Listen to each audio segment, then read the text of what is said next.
Hello दोस्तों, आज हम पढ़ेंगे अपरमेय संख्या। अपरमेय संख्याओं को गैर परमेय संख्या भी बोलते हैं। इंग्लिश में इनको इरेशनल नंबर्स या फिर नॉन रेशनल नंबर्स भी बोलते हैं। तो अपरमेय संख्या पढ़ने से पहले आप मेरे चैनल को सब्सक्राइब करें, लाइक करें। तो सबसे पहले अपरमेय संख्याओं की परिभाषा को बताएंगे, उसके बाद में उसके विशेष एग्जाम्पल्स बताएंगे, उसके बाद में उसकी प्रॉपर्टी को बताएंगे। तो सबसे पहले अपरमेय संख्याओं की जो मौखिक परिभाषा है उसको बताते हैं, फिर रिटर्न करके बताएंगे आपको। तो अपरमेय संख्या होती क्या है? तो वे संख्याएं जिन्हें हम P अपॉन Q के रूप में ना लिख सकें।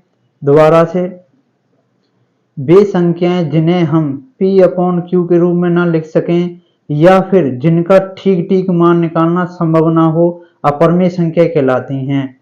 अपरमेय संख्याओं को IR या Q कॉम्प्लीमेंट्री या R-Q से व्यक्त किया जाता है, जहां पर P और Q पूर्णांक संख्या होनी चाहिए, जो कि हमने पिछली क्लास में P और Q पूर्णांक संख्या बताई थी और Q अशून्य बताया था। तो अपरमेय संख्याओं की परिभाषा आपको बता दी, एक बार रिटर्न करके बताते हैं आपको।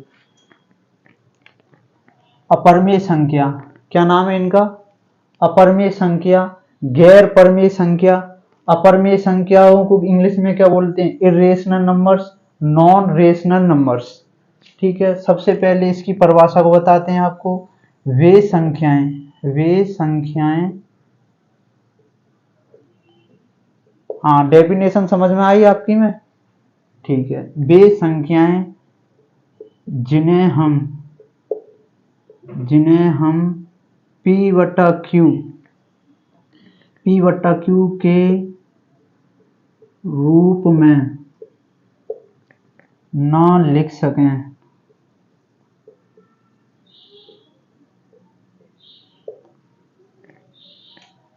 वे संख्याएं जिन्हें हम P अपॉन Q के रूप में ना लिख सकें, जहां P व Q, यानी कि P अंश Q हर है। आपका क्या है? P अंश Q हर है, जहां P व Q पूर्णांक संख्या हैं व Q नॉट इक्वल टू 0, यानी कि Q कैसा होना चाहिए? अशून्य होना चाहिए, ब्रैकेट में अशून्य हो। या करके एक और परिभाषा बताते हैं, या फिर जिनका ठीक ठीक कैसा? एग्जैक्ट, बिल्कुल कैसा? एग्जैक्ट, ठीक ठीक मान निकालना संभव ना हो, क्या कहलाती हैं? अपरमेय संख्याएं। अपरमेय संख्याएं कहलाती हैं। सबसे पहले इसकी परिभाषा को बताया हमने। वे संख्याएं जिन्हें हम P अपॉन Q के रूप में ना लिख सकें या फिर जिनका ठीक ठीक मान निकालना संभव ना हो, अपरमेय संख्या कहलाती हैं। इनको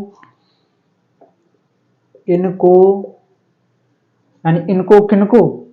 अपरमेय संख्याओं को। इनको IR कैसे लिया है?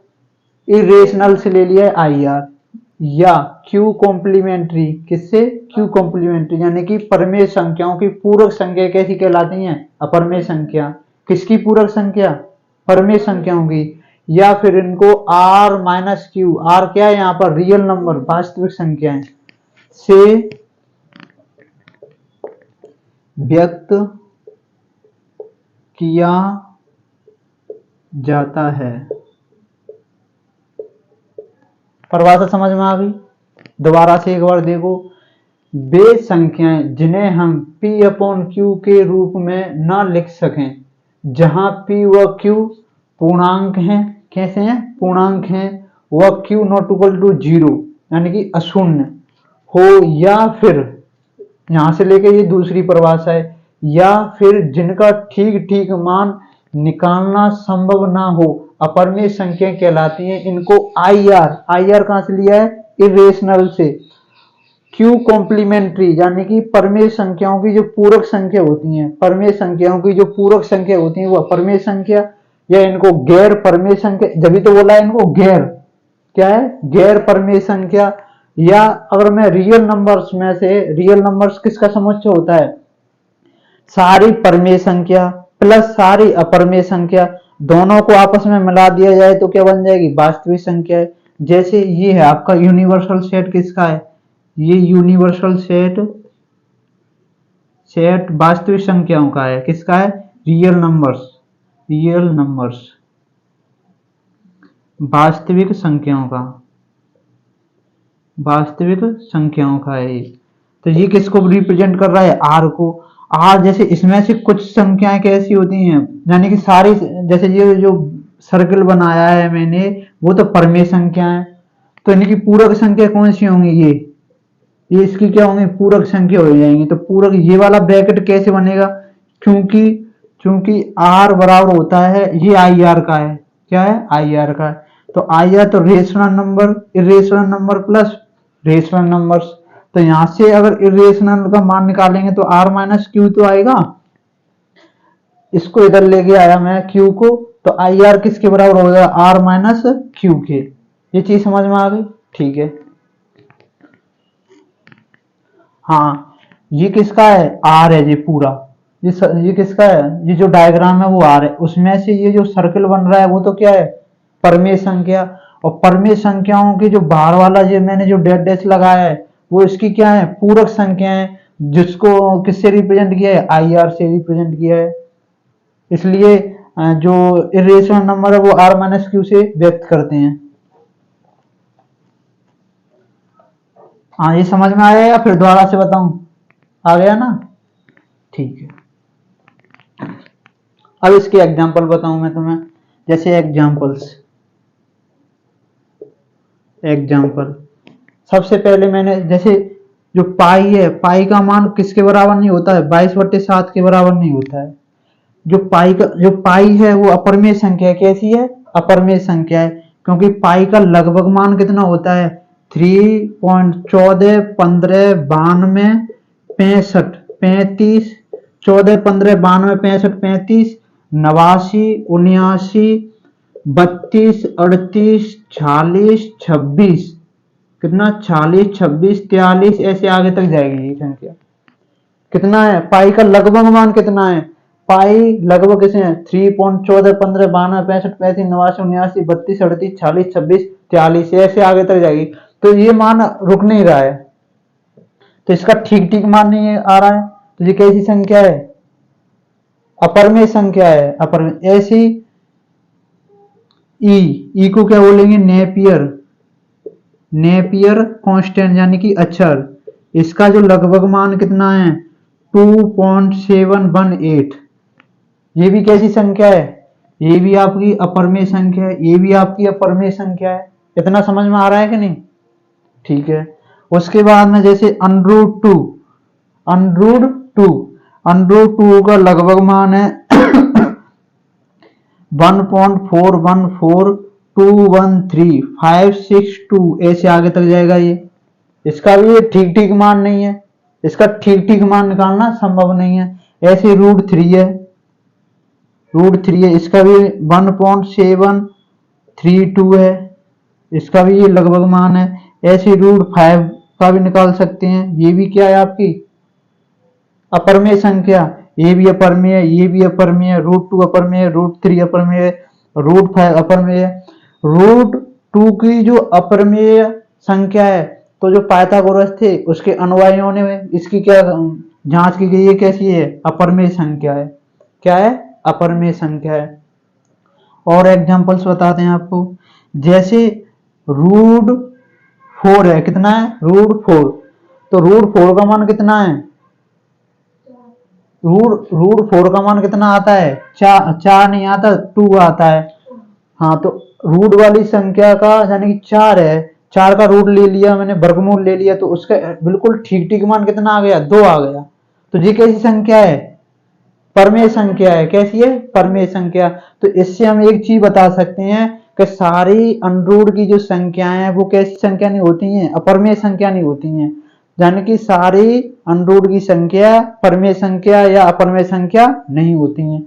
अगर मैं इसमें एक विशेष चीज लगा दूं यहाँ पर, जैसे अनरूट पी, अनरूट पी कैसी संख्या है? अपरमेय संख्या है। अपरमेय संख्या होगी, अपरमेय संख्या होगी यदि, क्या है? यदि p अभाज्य हो, अभाज्य हो। अभाज्य का मतलब समझो, अगर रूट की संख्या में अगर p अभाज्य संख्या है, जैसे 2 अभाज्य है, 3 अभाज्य है, रूट 15 ये भी कैसा है? अभाज्य। तो वो निश्चित रूप से कैसी होगी? अपरमेय ही होगी। कैसी होगी? अपरमेय। ठीक है। तो सबसे पहले इसकी परिभाषा को दोबारा से रिपीट कर देता हूं। वे संख्या जिन्हें हम p बटा q के रूप में ना लिख सकें, जहां p व q पूर्णांक है व q नॉट इक्वल टू 0 हो, या फिर जिनका ठीक ठीक मान निकालना संभव ना हो, अपरमेय संख्या कहलाती हैं। इनको IR, इरेशनल का IR, Q complementary R minus Q से व्यक्त किया जाता है। फिर इसके एग्जाम्पल्स देखें, जैसे पाई, पाई का जो मान है वो 22/7 के बराबर नहीं होता, लगभग मान होता है 22/7। फिर पाई का मान भी लिखा मैंने 3.14, 15, 12, 65, 35, 89, 89, फिर आपका 32, 38, 46, 26, 43 ऐसे आगे तक चलते, तो इसका ठीक ठीक मान नहीं आ रहा। फिर उसके बाद √2 का भी बताया, √3 का भी बताया, √5 का भी बताया। ये भी कैसी संख्या है आपकी? √5 है, ये भी अपरमेय संख्या। √6 है, ये भी अपरमेय संख्या है। √10 है, वो भी अपरमेय संख्या है। ऐसे √15 ये भी अपरमेय संख्या है। लेकिन सारी अनरूट की संख्याएं वो अपरमेय संख्या होना आवश्यक नहीं है। जैसे √4 है, तो √4 का मान कितना आता है? 2, लेकिन ये परमेय संख्या है। कैसी है? परमेय संख्या है। उसके बाद में मैंने अगर रूट वाली संख्या में p है, फिर मैंने कहा √p अपरमेय संख्या होगी यदि p अभाज्य है। कैसा है? अभाज्य है। अभाज्य का मतलब प्राइम, प्राइम नंबर से। जैसे अभाज्य का मतलब 2 है, 3 है, 5 है, 7 है, 11 है, 13 है, 17 है, जिनमें एक का भाग जाए और स्वयं का भाग जाए, वो तो कैसी संख्या होती है? अभाज्य संख्या होती है। ठीक है, मिटा दूं इतना? समझ में आ गया? पक्का?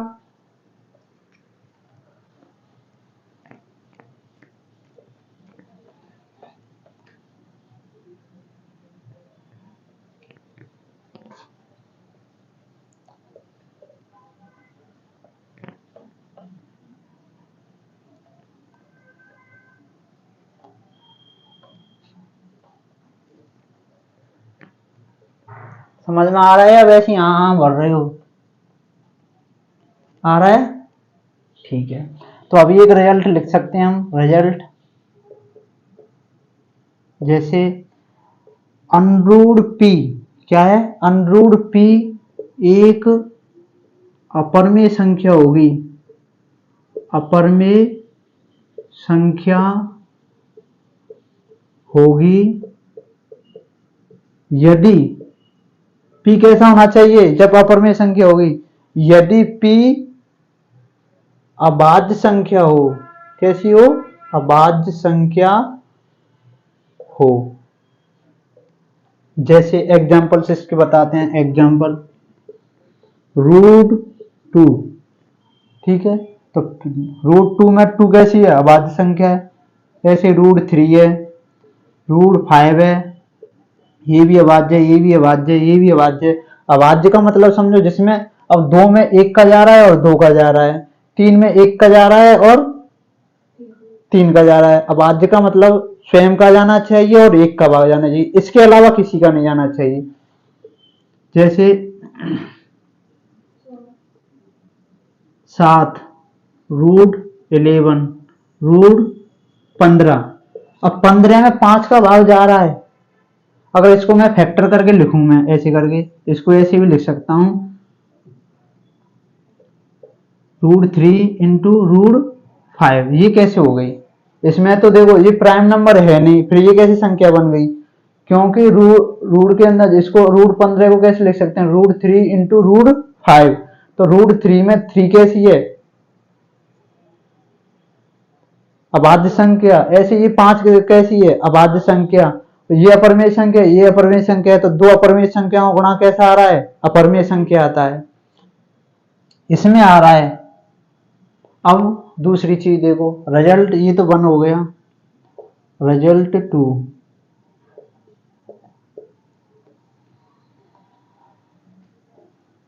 दो अपरिमेय संख्याओं का, दो, एक बार लिखते हैं फिर समझाते हैं। दो अपरिमेय संख्याओं का योग, जैसे पहली संख्या अपरिमेय, दूसरी संख्या अपरिमेय है, दोनों का योग किया, दो अपरिमेय संख्याओं का योग व्यवकलन, जिसको घटाव बोलते हैं, घटाव, गुणा व भाग करने पर प्राप्त संख्या का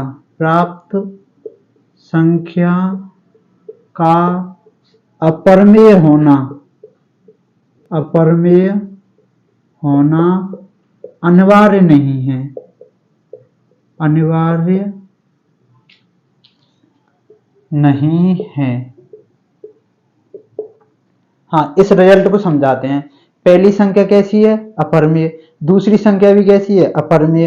एक अपरिमेय संख्या में दूसरी अपरिमेय संख्या को जोड़ेंगे या घटाव करेंगे या गुणा करेंगे या भाग करेंगे, तो उसका जो संख्या फिर प्राप्त होगी हमें, तो उसका अपरिमेय संख्या आना अनिवार्य नहीं है, वो परिमेय भी हो सकती है, अपरिमेय भी हो सकती है, नहीं है, अर्थात वो है परिमेय भी हो सकती है, परिमेय भी कैसी हो सकती है, परिमेय भी हो सकती है। जैसे अब मैं बताता हूं, 4 एग्जांपल बताता हूं तुम्हें। जैसे √2 है, कैसी संख्या है, √2 है, अगर इसमें मैंने -√2 जोड़ी, क्यों, एक चीज और समझो, ये √2 है, ये अपरिमेय संख्या, ये तो बता दी मैंने। अगर अपरिमेय संख्या की ऋणात्मक संख्या भी कैसी होती है, अपरिमेय संख्या होती है, तो ये नेगेटिव ही तो लगी है, बीच में कैसा चिन्ह है, प्लस का, तो ये दोनों को जोड़ूंगा तो क्या आ जाएगा, 0, कितना आ जाएगा, 0, ये प्लस की, ये माइनस की, तो ये क्या हो जाएगा, 0, तो ये कैसी संख्या है, परिमेय। और लेकिन मैंने ऐसे जोड़ा, √2 प्लस √3, ये भी अपरिमेय है, ये भी अपरिमेय है, तो आंसर कितना आ जाएगा, √3 प्लस √2, ये तो आया, ये कैसी है, अपरिमेय, क्या है, अपरिमेय। तो ये तो रिजल्ट लिखा था, दो अपरिमेय संख्याओं का योग व्यवकलन गुणा व भाग करने पर प्राप्त संख्या का अपरिमेय होना अनिवार्य नहीं है, अर्थात वह परिमेय भी हो सकती है, परिमेय भी होगी, अपरिमेय भी होगी, ठीक है। अब ऐसे घटाव के लिए कर सकते हैं, जैसे 2√2 माइनस √2 कितना आ गया, √2, क्यों, यहाँ पर 2 √2 है, यहाँ 1 है, तो 2 में से 1 घटाएंगे तो 1 √2 आएगा। ऐसे ही √3 माइनस √3, या क्या हो गया, 0, ये तो अपरिमेय आ गई, ये परिमेय आ गई। तो दो अपरिमेय संख्याओं का योग और घटाव परिमेय भी हो सकता है, अपरिमेय भी हो सकता है। ऐसे गुणा के लिए देखो, गुणा के लिए जैसे √3 है, क्या है, √3, दूसरा क्या है, √3, कितना बन गया, 3, कितना हो गया, 3, ये परिमेय है, कैसी है, परिमेय। ये दोनों अलग अलग दोनों संख्याएं वो कैसी हैं, अपरिमेय, लेकिन उनका गुणा कैसा आ रहा है, परिमेय। यहाँ पर √2√3 इंटू 5√3 कितना हो गया, 10 इंटू 3 कितना हो गया, 30, ये भी क्या है, परिमेय है। लेकिन मैं कहूँ √5 इंटू √7 कितना हो गया, √35, ये कैसी है, अपरिमेय। तो दो संख्याओं को गुणा करने पर कैसी आ गई, वो अपरिमेय भी आ गई, परिमेय भी आ गई, ठीक है। अब भाग के लिए बता दूं, इसको मिटा दूं, हाँ, ये रिजल्ट समझ में आ गया। अगर रूट के अंदर p जो संख्या है वो अभाज्य संख्या है तो वो निश्चित रूप से कैसी होगी, अपरमेय होगी। कैसी होगी, अपरमेय। लेकिन दो संख्याओं जो कि अपरमेय है उनका योग, गुणा, भाग और घटाव करने पर वो अपरमेय भी हो सकती है, अपरमेय भी हो सकती है।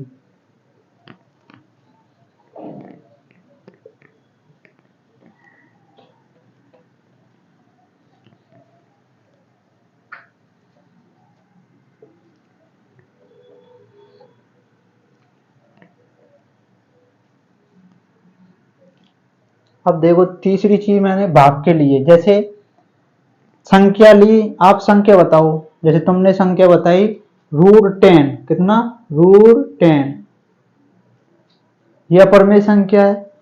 फिर मैंने कही ये भी √10 है, √10 का √10 में दोनों अपरमेय संख्या है तो कितना आ गया, 1। कितना आ गया, 1। ये परमेय संख्या है क्योंकि इसको अंश बटे हर के रूप में लिख सकते हैं। सॉरी, यहाँ पर √5/√3 ये अपरमेय संख्या है, ये भी अपरमेय संख्या है। तो ये कैसी संख्या प्राप्त हो गई आपको, कैसी संख्या हो गई, परमेय कैसे हो गई, ये अपरमेय संख्या है, ये भी अपरमेय संख्या है, भाग लगा दिया तो ये अपरमेय आई, अपरमेय आई।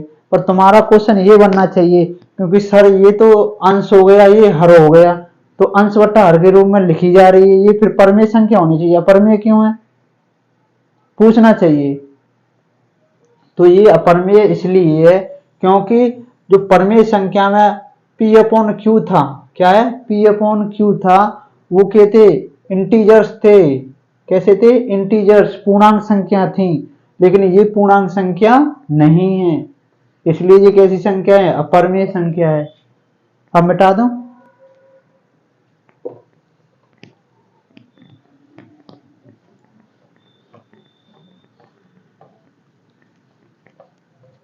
धीरे धीरे करके सब पढ़ा देंगे आपको।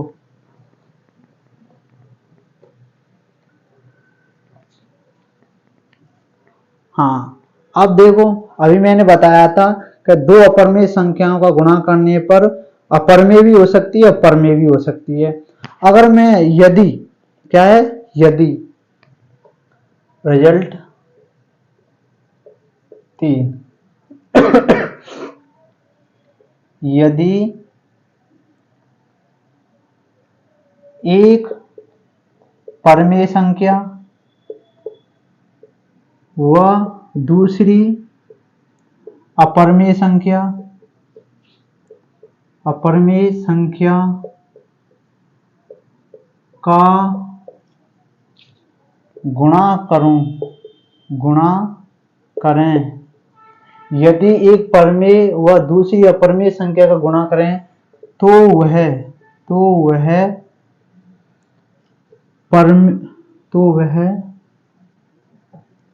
परमेय भी हो सकती है, परमेय भी हो सकती है और अपरमेय भी, और अपरमेय भी। ठीक है, कैसे, जैसे पहली संख्या है परमेय, तो परमेय मैंने मान ली 2 तो परमेय है, और गुणा करूं मैं अपरमेय संख्या, तो जैसे √3 का गुणा करूं तो कितना हो जाएगा, 2√3, तो ये अपरमेय संख्या आई है आपकी, क्या है, अपरमेय संख्या। ऐसी मैंने की 0, ये परमेय संख्या है, और दूसरी मैंने ले ली √5, तो ये 0 आ गया, तो ये कैसी संख्या है, परमेय। तो एक परमेय दूसरी अपरमेय, एक परमेय दूसरी अपरमेय, तो एक बार तो आ गई अपरमेय और दूसरी बार क्या आ गई, परमेय। दोनों में से कोई भी हो सकती है, लेकिन मैं इसको ऐसे कर दूं, यदि, क्या है, यदि, जैसे यदि दोनों में से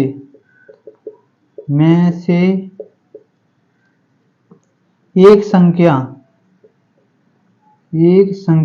ब्रैकेट में परमेय संख्या शून्य हो,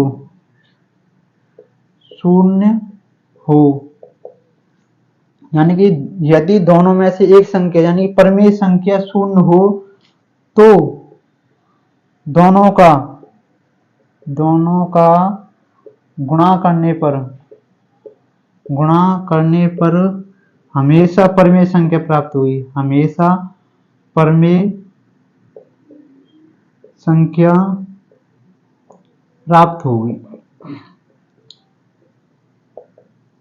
ये चीज समझ में आ गई। अगर दोनों संख्या अपरिमेय हैं, कैसी हैं? अपरिमेय हैं, तो आपस में गुणा किया तो वो कैसी आ सकती थी? परिमेय भी आ सकती, अपरिमेय भी आ सकती थी। एक परिमेय संख्या दूसरी अपरिमेय संख्या आपस में गुणा किया तो परिमेय भी आ सकती है, अपरिमेय भी आ सकती है। अगर उनमें से क्या है? अगर उनमें से कोई एक संख्या यानी कि परिमेय संख्या शून्य हो जाए तो वो निश्चित रूप से दोनों का गुणा कैसा आएगा? परिमेय संख्या आएगा। ठीक है, इसको मिटा दूंगा। इतना समझ में आ गया?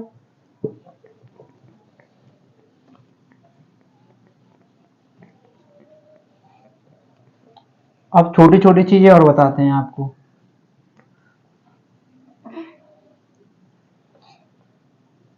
जैसे ये आपकी अपरिमेय संख्या है। क्या है? अपरिमेय संख्या। तो इसकी नेगेटिव जो संख्या होगी √2 होगी। ये अपरिमेय संख्या है तो इसकी ऋणात्मक जो संख्या होगी वो भी कैसी होगी? अपरिमेय संख्या होगी। यानी अपरिमेय संख्या की जो ऋणात्मक संख्या है वो अपरिमेय संख्या होगी। पहली चीज समझ में आ गई। दूसरी, एक परिमेय संख्या है दूसरी अपरिमेय संख्या है। कैसी है? एक परिमेय संख्या है दूसरी अपरिमेय संख्या है, तो एक परिमेय संख्या में दूसरी अपरिमेय संख्या जोड़ने पर, जैसे 2 परिमेय संख्या है, √3 कैसी अपरिमेय संख्या है, या फिर घटाने पर हमेशा कैसी आएगी? अपरिमेय संख्या आएगी। कैसी आएगी? अपरिमेय संख्या। इतना समझ में आ गया। तो आज क्या क्या चीज पढ़ी हमने? सबसे पहले उसकी परिभाषा पढ़ी, परिभाषा पढ़ने के बाद उन्होंने कुछ एग्जाम्पल्स बताए, एग्जाम्पल्स बताने के बाद उसकी कुछ विशेषताएं बताई, विशेषता बताने के बाद छोटी छोटी जो बेसिक चीजें हैं वो बताई। और अगली वीडियो में आपको बताएंगे हम वास्तविक संख्या क्या होती हैं। वास्तविक संख्या के बाद में एक दो संख्याओं के बारे में और पढ़ेंगे। तो आज के लिए इतना ही काफी है। चैनल को सब्सक्राइब करना ना भूलें। Thank you.